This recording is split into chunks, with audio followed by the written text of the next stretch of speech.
She's off. Sorry about that, Marty. Thank you so much. That mean I'm supposed to start now? Yep. What happens? What do I have to do that I'm a co-host? Anything? Nope. Just do what you're doing. Don't drink. Anyway, I'm Marty. I'm an alcoholic. And for those of you that don't know, which is probably most everybody, I'm in Orange County, California, the city of Anaheim. I'm a native Californian. I was born in San Francisco in 1936, so you can tell I'm old. And my mother was born in Northern California in 1901. So we have been on the West Coast for a long time, all of which has nothing whatsoever to do with anything except the fact that I'm a sober member of Alcoholics Anonymous today. And that is the reason that I'm talking to you. I had the privilege about a week ago on June 6th of celebrating my 39th anniversary in Alcoholics Anonymous. I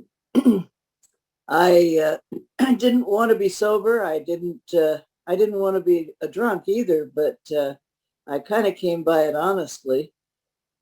What I really wanted to be was a good little girl, and that was something that I never was. Except in the very earliest days. I was raised by Pentecostal parents. They were evangelists, and I grew up in church. Everything was a sin, and during my early years, I never wore lipstick, never went to movies, no jewelry, no dancing, no nothing, and I, of course, looked out at the world and thought how nice it would be to be doing the things that everybody else was doing.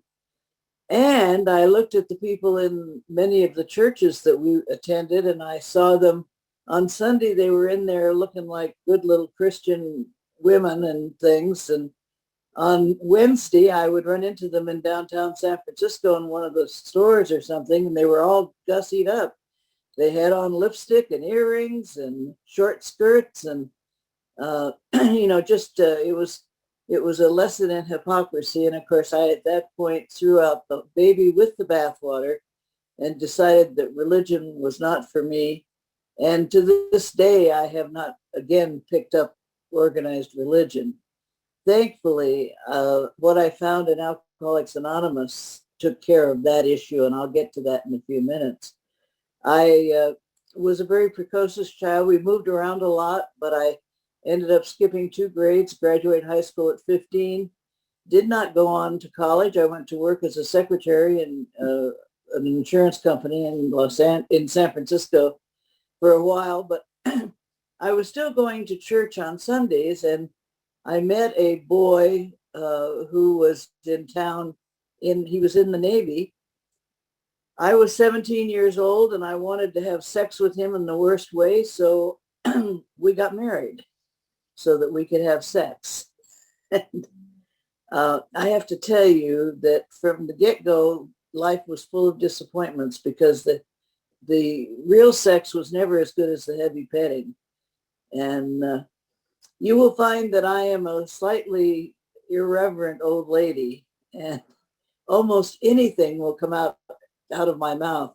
It's funny, as I've gotten older, I've noticed that all the muscles have relaxed, and that includes the one that kept me from saying inappropriate things at inappropriate times sometimes.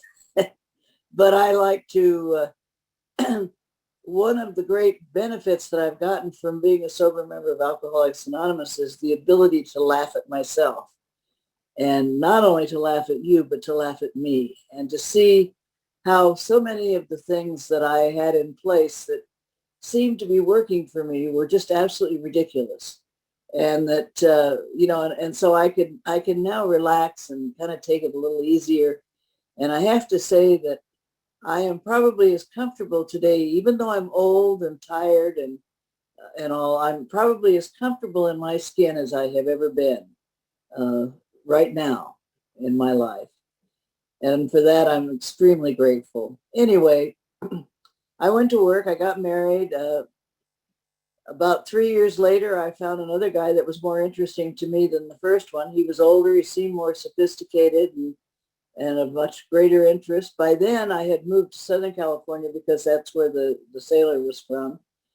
And I ended up leaving my first husband to go live with my second husband. And a while later, I turned 21 and went up to Las Vegas to live to get a divorce.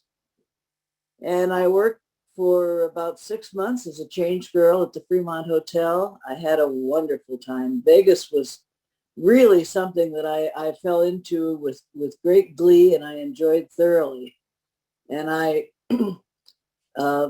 had affairs with a jillion different guys, and I fell in love and out of love. What I really fell into and out of was lust, but I got real busy, and all of a sudden the guy from Southern California showed up and said, "It's time to get married.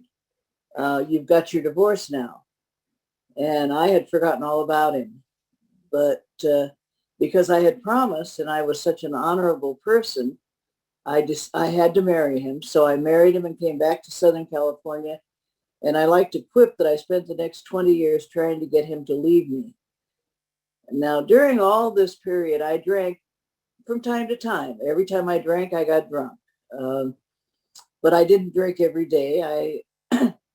That came later. But after a while, after being married a while, I got, let's just put it this way. I was not a faithful wife. At one point, I got pregnant. I ended up having a son whom I dearly love. And when my son was about 4 years old, I was restless and irritable again. He had kept me actively engaged in life for a few years, but now I was bored again. And so I decided that what I really needed was higher education. And by then I happened to be working as a legal secretary. And so I went through the hoops that were necessary and got myself enrolled in Loyola Law School in Los Angeles as an evening student. And 4 years later, I took and passed the California bar. And lo and behold, in 1973, I beat my breast and I said, "Hey, world, here I am, make me happy." And I was sure that I had now found the secret to happiness, because that's really all I ever wanted, was just to be happy. The only thing of course, is that all that happened was that I had a higher level of drinking available to me. I could drink in better places and with more important people. And I ended up, I was commuting into Los Angeles from Orange County, which is about in those days was about a 45-minute drive in the morning. And I had got to the point finally where I needed a drink on the way in and I needed a drink on the way home in the afternoon. It was absolutely essential that I have some alcohol in my system all the time, or I had a great sense of discomfort. Finally, I zeroed in after 20 years of marriage on the fact that it was my husband that was the problem in my life. And if I just got rid of him, I'd be happy and I wouldn't have to drink so much. And so I left him and moved into an apartment in Hollywood. And the boyfriend that I had then, I forgot to mention that, the boyfriend that I had on the side there really didn't come through the way I expected him to. I think he liked better having a married girlfriend than a single one. And so a year later, one morning, I couldn't go to work. And I woke up and I was just really, really in bad condition. And I got admitted to a psych ward with a diagnosis of alcoholism. And I had my first introduction during that period to Alcoholics Anonymous.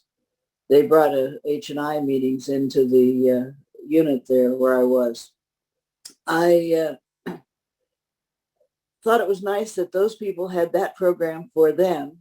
And I kind of patted them on their head and said, it's nice of you to come in. Thank you. Go do no harm and leave me alone.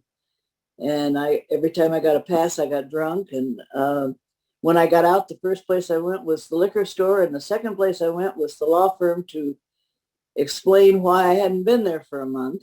And when I went in, they said my job was secure if I would sign a pledge that I would never drink again. And I looked them in the eye. By then, I'd been practicing law about 12 years. I looked them in the eye just as serious as I could possibly be and told them that it was all their fault that I was drinking so much. And if they had just gotten off my back, I'd have been happy. And that they could take their job and shove it. And I flounced out of the office and spent 3 years riding alcoholism to homelessness. During that period, I would do anything with anyone to get a drink. I did a very small amount of drugs. I freebased cocaine a couple of times. That was the only time I was happy. Boy, that was great. I cleaned house all night. I was, just had all kinds of energy freebasing that coke, but I only did it a couple of times and didn't get addicted to it. I tried a little bit of pot, but it didn't seem to do anything for me. And I needed to feel something right now from anything that I was taking. But anyway, we finally were evicted from the house that I was not paying the rent on, and we started bumming around, my son and I, in a car. I had a grand car, though. I had a Cadillac sedan DeVille. It was an old one, and it was slightly beat up. It looked like a drunk's car, but it had nice big bench seats on which we could sleep. Got to the point, though, when we drove up to one of our friends' house or something, they would wave us off before we even got out of the car, and they'd say, "Don't come in," because they knew if we came in, we'd move in and we'd stay. And one night I went into one of the few blackouts I've ever had as a drunk, and woke up the next morning to find myself in an alcohol recovery unit in Anaheim, California. And I was really pissed when I found out where I was. They told me that I had signed myself in, but I had no recollection of that. But I figured, well, I'll make a couple of phone calls. I'll find somebody and something, and I'll get out of here. And I asked them to let me use the phone, and they said I could not use their phone. I had to use the payphone down the hall. For want of a dime, you'd have a different speaker tonight. But I didn't have that dime, so I didn't make that call. And I stayed one day at a time. I began living one day at a time for the first time, expecting that by the next day I'd figure something out and I'd get out of that treatment center and I'd go and get on with my drinking. And I told him what an important lawyer I was. I had one file, I think, in the trunk of my car with a typewriter. And that was my law practice at that point. But anyway, the magic began to happen, and God began to do the things that he has continued to do for the last 39 years, just repeatedly. All of a sudden, one Friday night at a speaker meeting at the hospital there were two lawyers present, and I was introduced to them, and one was sober about 6 months and one was sober about 8 months. And they were going to a group called The Other Bar in California, which worked with lawyers with substance abuse problems. It was a grassroots organization set up by lawyers to help lawyers. And they took me, befriended me. And when I got out of treatment, went into a recovery house, they came and picked me up every single morning. And we went to an AA meeting in the morning. And we hung out during the day, and then we went to an AA meeting at night. And that began a pattern of 2 meetings a day, which continued for me for 7, 8, 9 years. I don't know, quite a long time before I even deviated from that at all.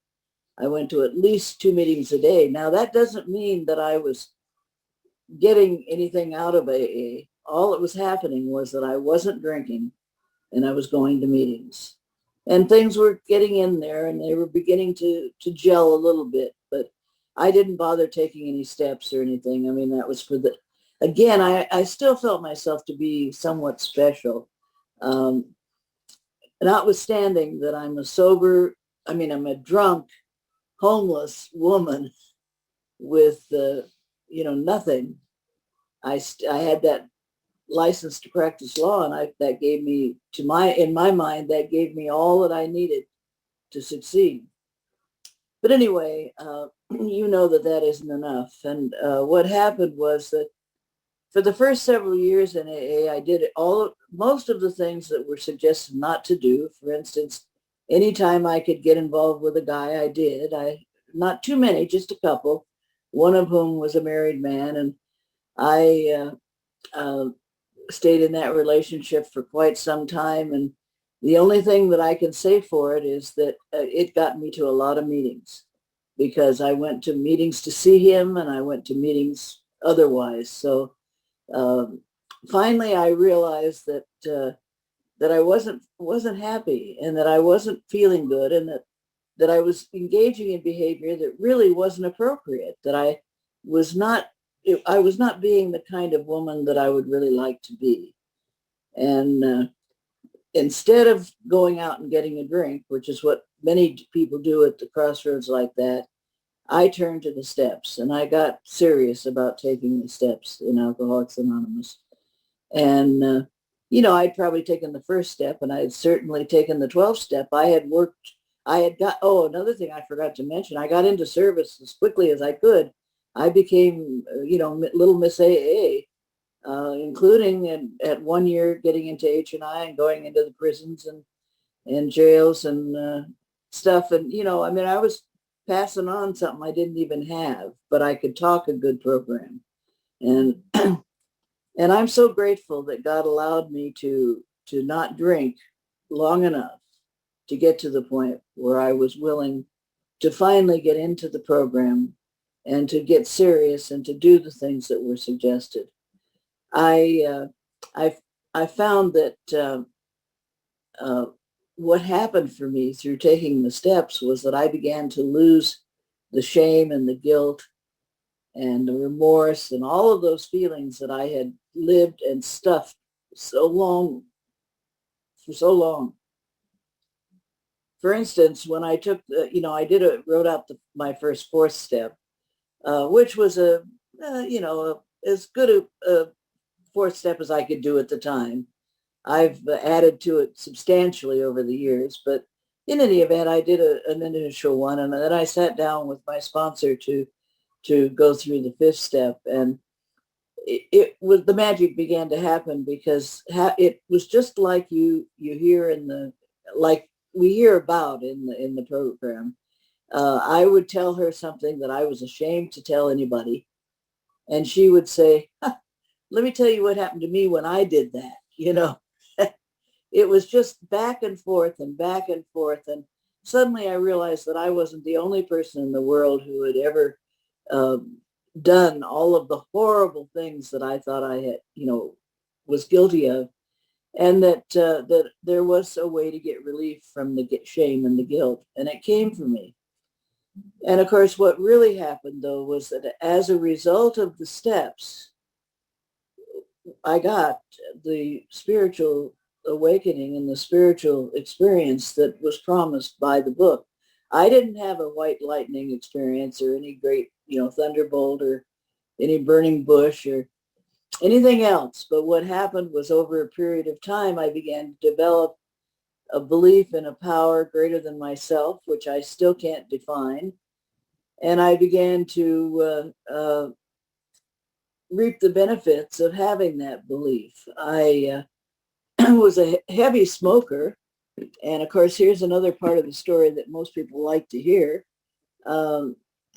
As a result of that, of course, my health wasn't the greatest, probably. And on January 24th, 1995, on the way to work one morning, I dropped dead. I had sudden cardiac death, ventricular fibrillation, and I wrecked my car, and I was right in front of a fire station in a hospital. And a fireman happened to come out of the fire station on his way to exercise and saw the car, and he told me later that he almost went on because he thought I'd gone to make a phone call, and there was nobody in the car. And then he looked over and saw that, thought maybe I better check, and he walked over, and there I was, slumped over in the front seat, dead. He pulled me out, started CPR, and an ambulance was coming out of the parking lot of the hospital, and he flagged it down, and they hooked me up to the machines, and they tell me I was defibrillated 3 times before I finally leveled off and my heart began to beat again on its own. And I lapsed into a coma where I was for about 3 or 4 days. And when I woke, and they were about to give up on me, they talked to my son about pulling the plug. And I'm very grateful that that didn't happen, because all of a sudden I woke up fat, dumb, and happy with complete amnesia. But I was wide awake and I was perfectly healthy, because the event that had happened to me was just it was just ventricular fibrillation. It wasn't a stroke or a heart attack. It didn't have any side effects other than the heart stopped. And so, and the amnesia. Over a period of a couple of years, my memory came back. But the real point of the story is that one of the things that I forgot was that I was a smoker. And I guess somebody put everything away at home or something. And when I got home, there was nothing to remind me that I smoked. And I had withdrawn, I guess, from the effects of nicotine while I was in the coma. And it wasn't until I went into my office a little while later that I discovered I was a smoker. And by then, of course, I had the don't take the first one down pat. And I just haven't had the first cigarette. So, I told you at the beginning that God had been gracious to me and had done things for me all along that I couldn't do for myself or wasn't willing to do for myself. And that's another one right there. The memory came back over a period of time, and ultimately I was able to practice law again full force. I was driven to get back in the saddle, fortunately, because I could easily, I've seen it happen to a lot of others. I could easily have become a cardiac patient and gone, taken to my bed and never come back from that, really. But as it turned out, I've had the best years of my life since then, almost, or a lot of them. I haven't done as much traveling. Just before that, I was making a hell of a lot of money, and I was traveling all over the world, taking long weekends to get away from work for a minute, and going to London, Paris, Milan, Madrid, Frankfurt, Rome, Hong Kong, Seoul, Korea, just seeing the world. Before that, I had done some South American travel. So, my recovery has blessed me greatly. But I wouldn't have a thing if I hadn't had people like you in rooms like this along with me at every step of the road. I have kept tight with people in Alcoholics Anonymous. Stephen, of course, is a very dear friend. There's an international organization of lawyers, NAA, that gets together. Well, used to get together once a year. Now with Zoom, we're getting together much more often. But I met him many, many years ago, and it's one of the joys of recovery is every year I can go and meet with these people from all over the world and share our recovery and share our experience, strength, and hope. It's a pretty awesome thing to be in a room of lawyers talking about God and the 12 steps of Alcoholics Anonymous, because we're not really noted for being very, very, very good at anything except being nasty. And I was not prepared, of course, but then I can always talk.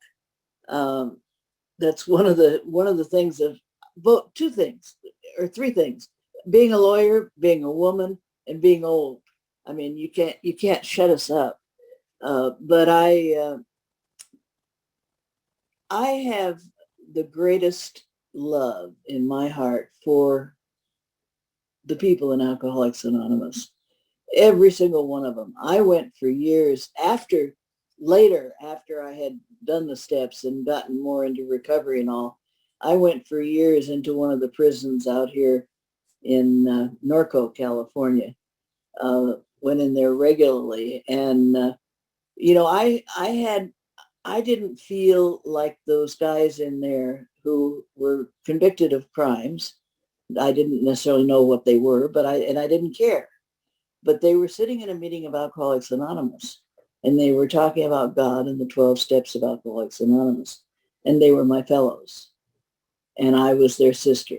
And, that's the way I feel about every single member in Alcoholics Anonymous. I've never been a people person, but in AA, I've gotten to be a real lover of people.